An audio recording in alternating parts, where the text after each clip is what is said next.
Zugeschaltet aus Venedig ist mir jetzt Manfred Lütz. Er ist Theologe. Herr Lütz, ich grüße Sie ganz herzlich. Hallo, grüß Gott. Sie haben sich sehr intensiv mit der Missbrauchsthematik innerhalb der katholischen Kirche beschäftigt. Hat der Umgang des verstorbenen Papstes, der ja ein anderer war, als sein Vorgänger dies getan hat, der katholischen Kirche in der Versöhnung geholfen?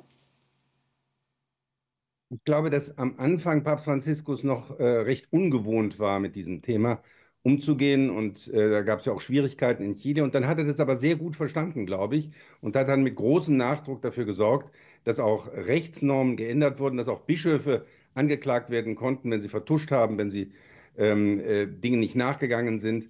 Also dann war es für ihn auf der Agenda. Am Anfang war das sicherlich noch ein bisschen schwierig. Herr Lütz, in der Aufarbeitung oder der Bearbeitung dieses Papstseins von Franziskus hört man immer wieder das Wort, er war ein Mann des Volkes, er war nahbar, er war authentisch. Er hat sich aber ja nicht in der Art und Weise, wie sein Vorgänger das getan hat, intellektuell mit der theologischen Geisteswissenschaft auseinandergesetzt.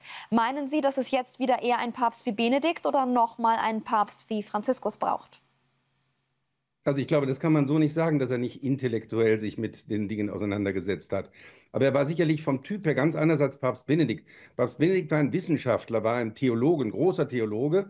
Und Papst Franziskus hat ihn immer wieder zitiert, wenn es theologisch wurde, gerade am Anfang seines Pontifikats. Er hat ja sogar eine Enzyklika zusammen mit Papst Benedikt geschrieben, die erste Enzyklika. Das hat es noch nie gegeben in der ganzen Papstgeschichte. Das zeigt, wie eng sie eigentlich theologisch zueinander standen, was mir auch Papst Benedikt immer bestätigt hat, den ich getroffen hatte und ihn auch darauf angesprochen habe. Und Papst Franziskus ist aber so ganz Seelsorger gewesen. Der war vom Typ her ganz anders.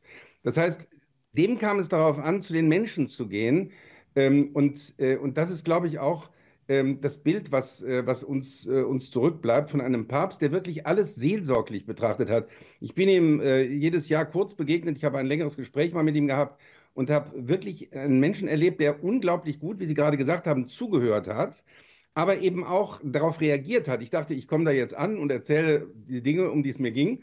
Und er hört sich das an und verabschiedet mich. Und das war nicht so. Also es war ein Gespräch von Mensch zu Mensch, ganz normal, auch auf Augenhöhe, nicht von oben herab oder so. Das heißt, es war wirklich menschlich berührend.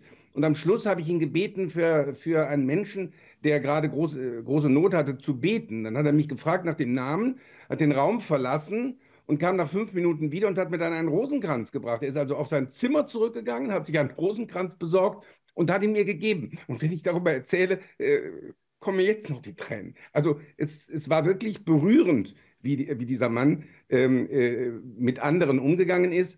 Und in der ganzen Welt hat er sich um die Menschen in Not vor allem gekümmert. Als erste Fahrt war seine Fahrt nach Lampedusa. Er hat sich um Flüchtlinge gekümmert, um Menschen am Rande der Gesellschaft, hat gesehen, dass auch am Petersplatz Hilfen für Obdachlose waren. Die Situation in Rom hat sich da ganz verändert. Also ein Mensch, der von der seelsorglichen Praxis her kam und das versucht hat, auch als sein Vermächtnis in der Weltkirche noch mal lebendiger zu machen.